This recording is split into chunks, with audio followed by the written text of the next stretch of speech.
سب کہاں کچھ لالا و گل میں نمایاں ہو گئیں، خاک میں کیا صورتیں ہوں گی کہ پنہاں ہو گئیں۔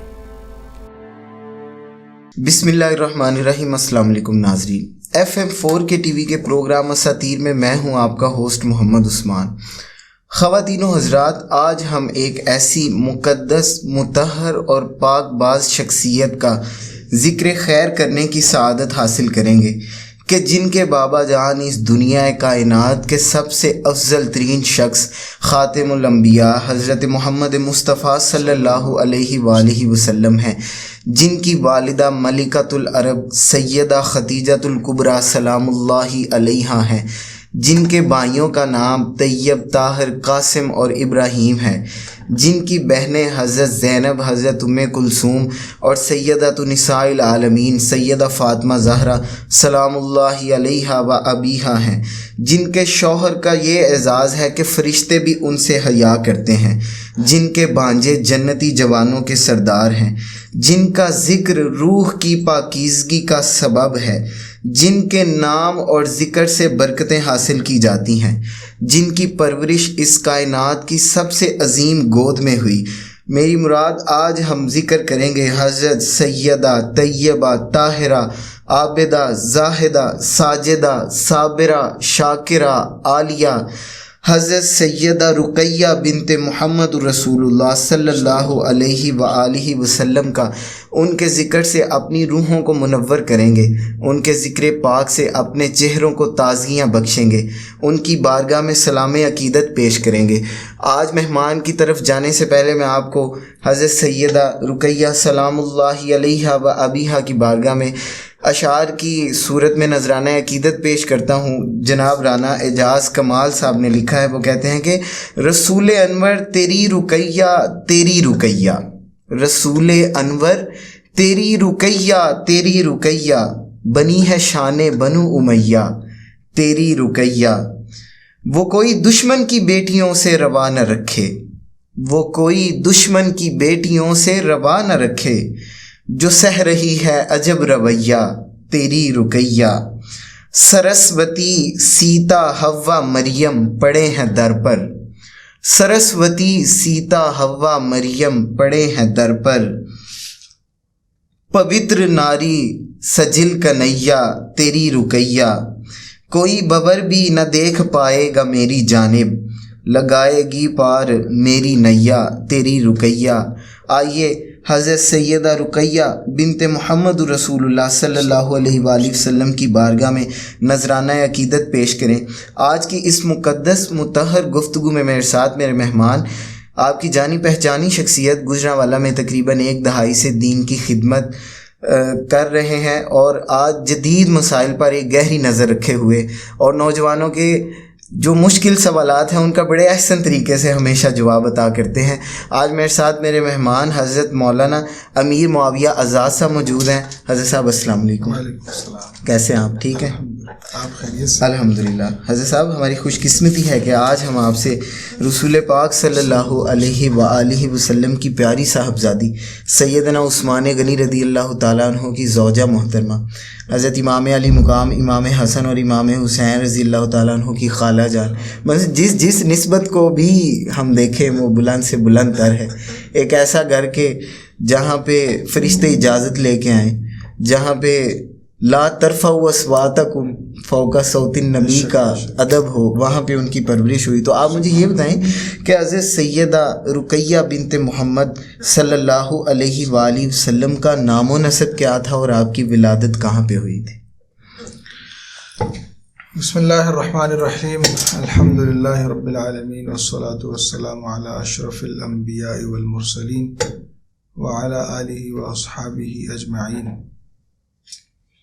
رب اشرح لی صدری ویسر لی امری واحلل عقدۃ من لسانی یفقہوا قولی۔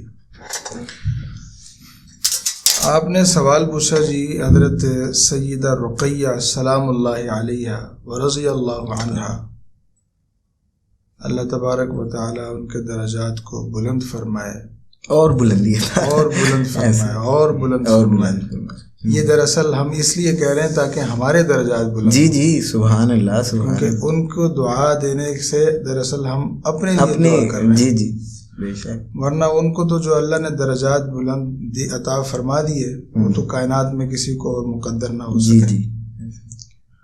تو سب سے پاکیزہ ترین گھرانہ، سب سے اعلیٰ اس کائنات کا گھرانہ، رحمت للعالمین کی پرورش، حضور علیہ الصلوۃ والسلام کی آغوش، حضور کی نسبت، حضور کا خون، حضور کی اولاد، واہ واہ واہ. پاکیزہ ترین، جس کے بارے میں قرآن کہے کہ ہم نے ان سے لیذہب عنکم الرجس، لیذہب عنکم الرجس، بہت دور کر دی نجاست. یعنی ادھر تو ناپاکی یا نجاست کا کوئی گزر ہی نہیں. گزری بھائی. واہ واہ. پاکیزہ ترین خون، پاکیزہ ترین ہستیاں.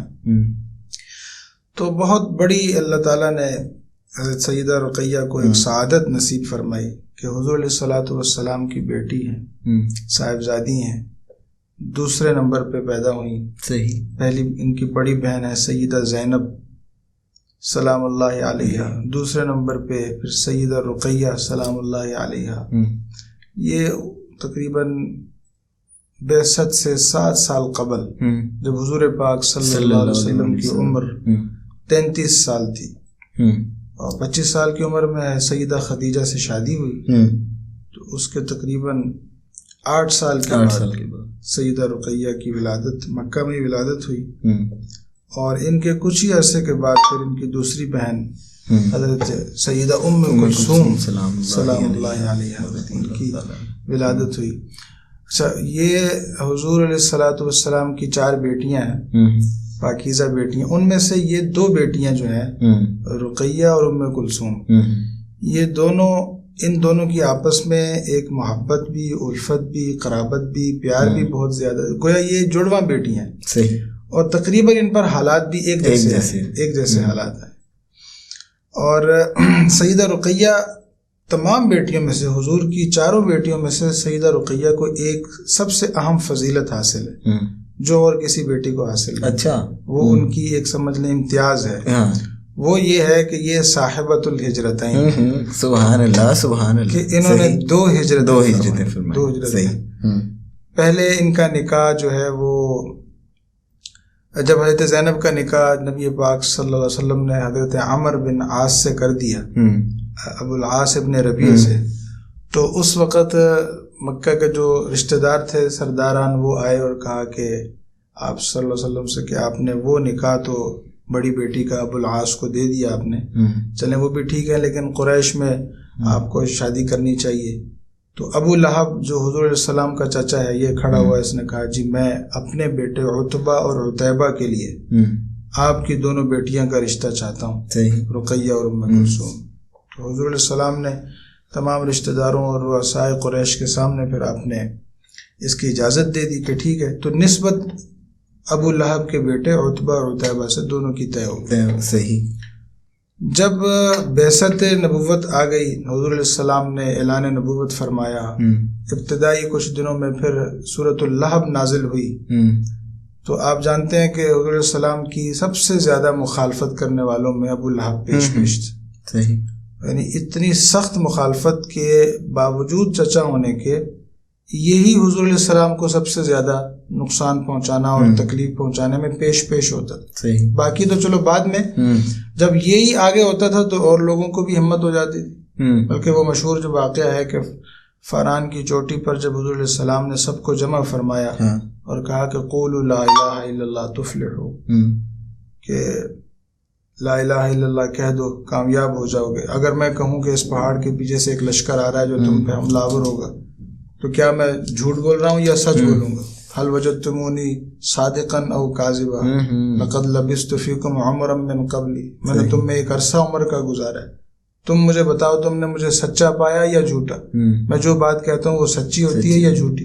تو سب نے کہا کہ ہم نے آپ کو صادق اور امین پایا. صحیح. تو جب حضور نے فرمایا کہ پھر یہ بھی مانو کہ مجھ پر اللہ نے پیغام نازل کیا ہے، نبوت سے سرفراز کیا ہے، اور مجھے یہ کہا ہے کہ لوگوں کو وحدانیت اور توحید کی دعوت دو اور شرک سے دور نکالو ان کو، تو شرک سے باز آ جاؤ اور اللہ کو ایک وحدہ لا شریک مان کر اسی کی عبادت کرو. تو سب سے پہلے ابو لہب نے زمین سے پتھر اٹھائے اور پتھر اٹھا کر حضور علیہ السلام کی طرف پتھر پھینکے اور کہا کہ الہذا جمعتنا یا محمد، کہ اے محمد تم نے اس بات کے لیے ہمیں یہاں جمع کیا تھا، یہ بات تو ہم نہیں مانتے. تو جب اس نے یہ پہل کی حضور علیہ السلام کی توہین اور حضور کی بے عزتی پر، تو باقی لوگوں کو بھی پھر ہمت ہوئی، وہ حضور کو برا بھلا کہتے، وہ لوگ چلے گئے، وہ سارا پروگرام جو ہے نا وہ خراب ہو گیا صرف اس ایک شخص کی بدتمیزی کی وجہ سے. اس پر آپ صلی اللہ علیہ وسلم پر اللہ تعالیٰ نے یہ وحی نازل فرمائی، تبت یدا ابی لہب وتب، دونوں ہاتھ ٹوٹ جائیں ابو لہب کے اور یہ خود بھی ہلاک ہو جائے. یعنی اس قدر بدتمیزی کا کہ خود پہلے زبان سے کہہ رہا ہے کہ صادق اور امین ہے، اور خود ایک لمحے کے بعد کہتا ہے کہ جی ہم آپ کو نہیں مانتے. صحیح. تو بہرحال یہ پھر جب یہ صورت نازل ہوئی تو اس پر اس ابو لہب کو بڑی تکلیف ہوئی. میرا تو نام لے کر اور رہتی دنیا تک اب یہ قرآن میں یہ صورت رہے گی. تو اس پر اس نے اپنے بیٹوں سے کہا کہ تم میں سے جس نے بھی محمد کی بیٹیوں کو نعوذ باللہ طلاق نہ دی اور ان سے علیحدگی اختیار نہ کی تو پھر وہ میرے گھر میں نہ رہے اور میرا اس کے ساتھ کوئی تعلق نہیں. تو اس دباؤ میں آ کر پھر عتبہ اور عتیبہ نے طلاق دے دی سیدہ رقیہ اور سیدہ ام کلثوم کو، جس پر حضور علیہ الصلوۃ والسلام کو بہت زیادہ دلی طور پر صدمہ ہوا، تکلیف ہوئی. اور حدیث پاک میں آتا ہے کہ حضور کسی کے لیے بد دعا نہیں فرمایا کرتے تھے، بہت رحم دل رحمت للعالمین قرآن نے ان کو کہا. لیکن بعض مقام ایسے ہیں کہ جہاں حضور نے تنگ آ کر صدمے سے دوچار ہو کر بد دعائیں بھی فرمائی. ان میں سے ایک بد دعا آپ نے یہ فرمائی کہ یہ جس نے رقیہ کو طلاق دی ہے، اے اللہ اس پر اپنا کوئی کتا مسلط کر. تو روایات میں آتا ہے کہ اس کو ایک شیر نے پھاڑ ڈالا تھا اور چیر پھاڑ کر کے اس کی بچاؤ کی بھی بڑی کوشش کی. بڑا عجیب بات ہے وہ کہ ان کو یہ یقین ہو گیا تھا کہ حضور نے بد دعا دے دی ہے، اب یہ ہو کر رہے، اب تو یہ ہو کے رہے، اور اس کی بڑے بچاؤ کی کوشش کرتے رہے. اس کو ایک اوپر جگہ پر پہاڑ کے اوپر سلایا اور اس کے نیچے ساری پہرے دار بھی رہے، لیکن جو اللہ کو منظور ہے وہ تو ہونا ہی تھا. حضور کی بد دعا قبول ہوئی اور یہ سویا ہوا تھا تو ایک شیر جناب چڑھتا چڑھتا چڑھتا پہاڑوں پر سب کو سونگتا کسی کو اس نے کچھ نہیں کہا، صرف اسی کو جا کر چیز پھاڑ ڈالا، کیونکہ اسی کے لیے بد دعا حضور نے فرمائی. تو حضرت رقیہ اس کے بعد جب عتبہ عتیبہ نے طلاق دے دی، رقیہ ام کلثوم اب گھر پر نسبت تو ختم ہو گئی، طلاق ہو گئی. تو ابھی اس کے بعد پھر حضرت رقیہ کی عمر تقریباً 12 سے 13 سال ہوگی. اس وقت پھر حضور علیہ السلام نے ان کا نکاح حضرت عثمان ابن عفان سے رضی اللہ تعالیٰ عنہ سے فرما دیا. دونوں قدیم الاسلام ہیں، دونوں سابقون الاولون میں سے ہیں، اور اس طرح وہ اموی خاندان سے، جیسے ابھی آپ نے کہا کہ بنو امیہ کو یہ سعادت ملی کہ حضور علیہ السلام نے اپنی بیٹی ان کو دی. تو حضرت عثمان کو یہ سعادت حاصل ہوئی کہ حضرت رقیہ ان کی زوجہ بنی. پھر اسلام کی اوائل میں جو مشقتیں مسلمانوں پر گزریں وہ ان پر بھی گزری، اور انہی مشقتوں کے دور میں سیدہ رقیہ نے اپنے شوہر عثمان ابن عفان کے ساتھ 2 مرتبہ ہجرت فرمائی. پہلے حبشہ چلے گئے، پھر وہاں یہ افواہ پھیلائی گئی کہ جی حالات ٹھیک ہو گئے، پھر سفر کر کے واپس آئے.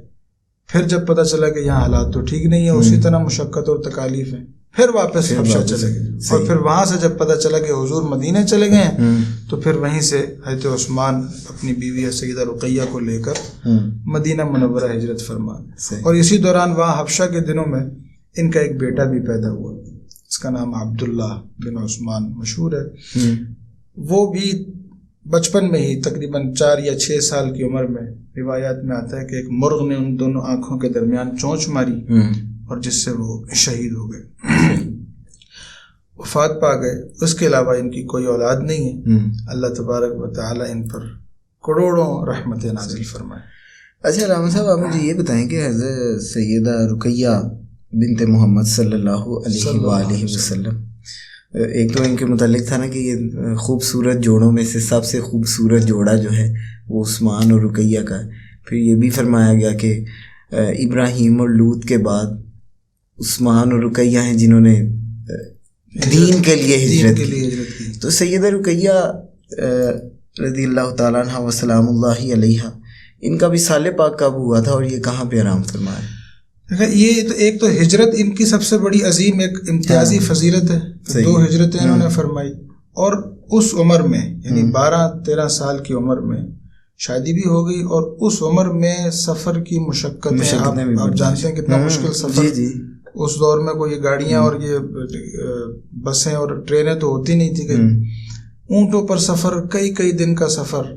تو یہ مشقت نبی کی بیٹیوں میں سے اس بیٹی نے اٹھائی. صحیح. ایک ان سے بڑی جو بیٹی ہیں حضرت زینب, ان کے بارے میں بھی حضور علیہ السلام نے فرمایا کہ افضل بناتی زینب, میری سب سے فضیلت والی بیٹی زینب ہے, مصیبت فیہ, جس کو میری وجہ سے بڑی تکلیف.